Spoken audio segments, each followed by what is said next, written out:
नवरात्रि त्योहार, तेरे आयो आयो नवरात्रि त्योहार। ओ अम्बे मैया तेरी जय जयकार, ओ अम्बे मैया तेरी जय जयकार।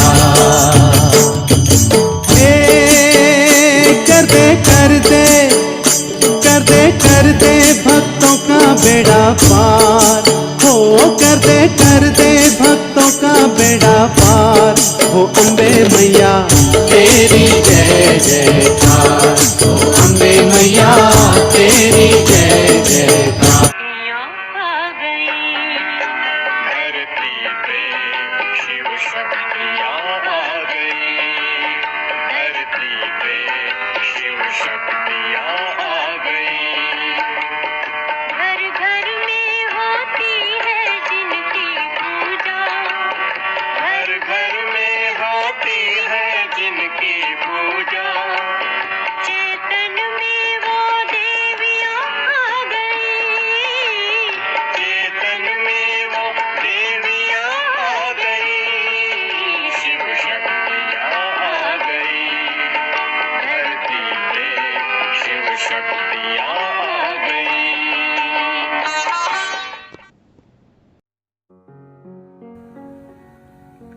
शांति।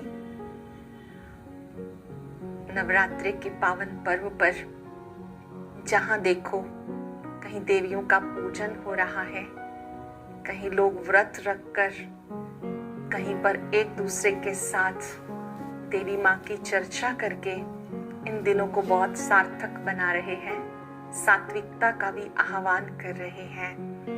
आज जिस शक्ति का हम अपने में आह्वान कर रहे हैं वो है सामना करने की शक्ति। इस शक्ति के जीवन में बहुत आवश्यकता है। सामना किसका करना है, ये भी बहुत बड़ी समझ चाहिए कि हमें किसी व्यक्ति का सामना नहीं, परिस्थितियों का सामना करना है। परिस्थिति भी एक के बाद एक हमारे जीवन में आती रहती है, लेकिन हमें ध्यान रखना है कि परिस्थितियों का सामना करते हुए हमें इंटरनली बहुत स्ट्रॉन्ग रहना है। जब भी सामना करने की ताकत की बात आती है तो इसकी देवी काली देवी को दिखाया जाता है, जो अन्य देवियों से भिन्न है। आपने देखा होगा कि बाकी सब देवियां बहुत सजी सजाई होती हैं और काली देवी का स्वरूप बिल्कुल अलग होता है। गले में भी माला जो दिखाई जाती है वो केवल ऊपर से जैसे खोपड़ी की माला होती है, स्कल होते हैं, और उनके हाथ में भी बड़े अजीब से शस्त्र दिखाए जाते हैं। जो अस्त्र शस्त्र दिखाए जाते हैं वो भी सिंबॉलिक हैं। वास्तव में ये हमारे आंतरिक स्वरूप का यादगार है कि हमें अपनी कमी कमजोरियों के प्रति काली रूप बनना है। एक एक विकार को हमें जीतना है, विकारों के बीज को समाप्त करना है, अहम को समाप्त करना है। जब हम इन पर विजयी बन जाते हैं तो पूजन के रूप में यादगार होता है।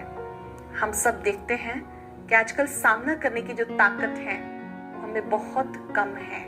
हम बार बार भयभीत हो जाते हैं और क्या कहते हैं कि मुझ में तो सामना करने की ताकत ही नहीं है। कई बार हम अमर्यादित चीजों को एडजस्ट करते रहते हैं, जैसे डोमेस्टिक वायलेंस, इन सबको भी एडजस्ट करते रहते हैं। यहाँ एडजस्ट करने की आवश्यकता नहीं। जो अनुचित कार्य है, अनुचित चीजें हैं, उसका तो हमें विरोध करना है, सामना करना है, वो भी सभ्यता के साथ। एडजस्ट करना है व्यक्तियों के साथ, परिवार के साथ। एडजस्टमेंट पावर भी बहुत बड़ी पावर है। कहाँ सामना करना है, कहाँ सहन करना है, ये भी एक बहुत बड़ी ताकत है। आप देखिए, जब हम अपनी कमी कमजोरियों को पहचान लेते हैं तो हमारी सामना करने की शक्ति बढ़ती जाएगी। बाहर जो चीजें ठीक नहीं हैं उन्हें ठीक करने से पहले हमें अपनी आंतरिक कमी कमजोरियों को देखना है और उन पर विजयी बनना है। ध्यान से समझेंगे हम इस चीज को। बहुत बार हम अपने अंदर के संसार को नहीं देख पाते, अपनी कमियों की वकालत करते रहते हैं, और जब तक हम वकालत कर रहे हैं ये हमें छोड़ के जाने वाली नहीं है। हमें देखना है मेरी अपनी कमजोरियां कौन सी हैं। 2 कार्य हम विशेष करेंगे। एक तो अपनी कमियों की लिस्ट बनाएंगे, और जब हम लिस्ट बनाएं तो देखकर डिप्रेस नहीं होंगे, बल्कि शक्तिशाली बनेंगे। Take it as a challenge कि मुझे इन्हें मिटाना ही है। सपोज आपने देखा कि मेरे अंदर क्रोध है, आलस्य है, इरिटेशन है, तो आप अंतःकरण से इन्हें मिटाने का संकल्प लीजिए। दृढ़ संकल्प कीजिए, मुझे इन्हें मिटाना ही है। जब आप दृढ़ता भरा संकल्प लेंगे और उस अवगुण को निकालने के लिए अपने में गुण का स्थान लेंगे, तो अवगुण मिट जाएगा। क्रोध को निकालना है तो शांति के गुण को धारण करेंगे। आलस्य को मिटाना है तो उमंग उत्साह को लाएंगे। इरिटेशन को समाप्त करना है तो धैर्यता का गुण लाएंगे। आपने जो पॉजिटिव क्वालिटी है, गुण है, उसको अपने में लाना है। अवगुण आपे ही समाप्त हो जाएगा। इसमें बहुत शक्ति की जरूरत है कि हम अपनी कमियों को फेस कर सकें।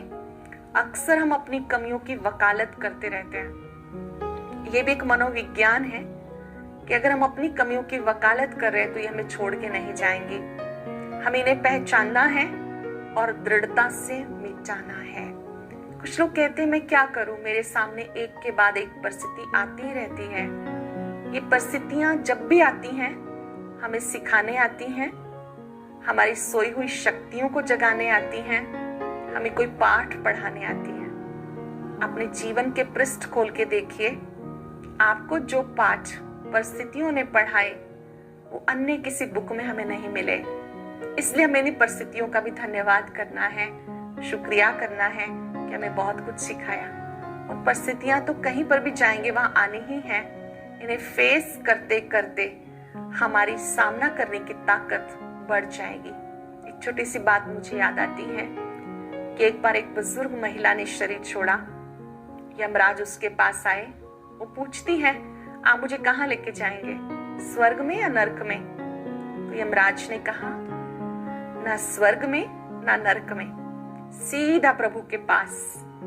बड़ी खुश होती है, धन्यवाद करती है, चल पड़ती है।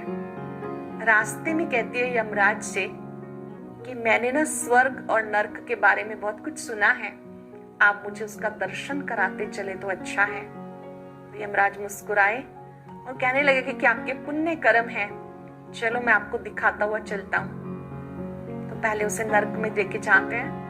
वहां वो देखती हैं दुबले पतले लोग, कोई चिल्ला रहा है, कोई रो रहा है, चेहरे पर उदासी, निराशा। वो पूछती है कि आप सबको क्या हुआ है, आप सब इतने उदास क्यों हैं, परेशान क्यों हैं? उसमें से एक व्यक्ति बोला, जब से आए हैं हम बहुत भूखे हैं, कुछ भी नहीं खाया है। तो अचानक उसकी नजर पड़ती है कि वहां बहुत बड़ा पतीला है और उससे खुशबू आ रही थी। और उन्होंने भी कहा कि इसमें ना बहुत स्वादिष्ट खीर है, ऊपर चम्मच भी लटका हुआ था। तो इस माता ने कहा कि आप सब खा क्यों नहीं लेते? तो इन्होंने जवाब दिया नरकवासियों ने कि कैसे खाएं, देखो तो सही 100 फीट हाइट पे ये पतीला है, कौन हमें ला के दे, कैसे हम खाएं? इतने में यमराज कहता है, चलो माता जी टाइम हो गया। वहां से प्रस्थान किया, स्वर्ग में गए, देखा सब लोग डांस कर रहे हैं, बहुत खुश हैं, आनंदित हैं। उसे भी देखकर बहुत खुशी होती है कि अब मैं अच्छे स्थान पर आ गई हूँ। तो वो पूछते हैं कि आप सब बहुत खुश हैं, आनंदित हैं? तो उन्होंने कहा, हाँ हम सब तो बहुत खुश हैं, बहुत आनंदित हैं। वहां पर भी उसकी नजर वैसे ही पतीले पर पड़ती है, बहुत खुशबू भी आ रही थी। तो वो कहती है कि यहाँ चम्मच भी लटका हुआ है, 100 फीट हाइट पे पतीला है, आप सब कैसे खाते होंगे? तो स्वर्गवासियों में से एक ने जवाब दिया, ईश्वर की अपार कृपा है, कितने सुंदर झरने हैं, पेड़ पौधे हैं, वृक्ष हैं, हमने वृक्ष से लकड़ी काटी, सीढ़ी लगाई, खीर खाई और अब सब आनंदित हैं। अब उस माता को समझ में आता है कि परिस्थितियां तो समान है, नरक में भी और स्वर्ग में भी, लेकिन ये लोग मेहनत करते हैं, नरक में लोग मेहनत नहीं करना चाहते हैं। इसलिए वो परेशान हो रहे थे, दुबले पतले थे, निराश थे। ईश्वर ने कोई भेदभाव नहीं किया। हम अपनी शक्तियों को जगाकर परिस्थितियों का भी धन्यवाद करें कि आप हमें कुछ सिखाने आई हैं। जैसे ही परिस्थिति आए तो जरूर कहें, परिस्थिति आपका भी बहुत बहुत धन्यवाद। अब हम स्वयं ही स्वयं अपने लिए संकल्प लेंगे कि मैं सामना करने की ताकत से भरपूर हूँ। आज मुझे अपने अहम को मिटाकर अपनी कमियों को मिटाना है और हर घंटे में एक बार उस महाज्योति पर अपने मन को एकाग्र करना है। एकाग्र करेंगे कुछ सेकंड के लिए। ज्योति स्वरूप परम पिता को अपने तीसरे नेत्र से देखें, जो सत्यम शिवम सुंदरम है। याद करें, मैं शिव शक्ति हूं, सर्वशक्तिमान मेरे साथ है। अब मुझे अपनी कमियों का सामना करना ही है।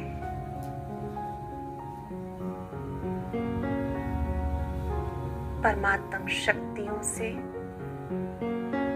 मेरी सामना करने की ताकत बढ़ती जा रही है। शुक्रिया प्रभु, आपका शुक्रिया। आयो आयो नवरात्रि त्योहार, तेरे आयो आयो नवरात्रि त्योहार। ओ अम्बे मैया तेरी जय जयकार, ओ अम्बे मैया तेरी जय जयकार।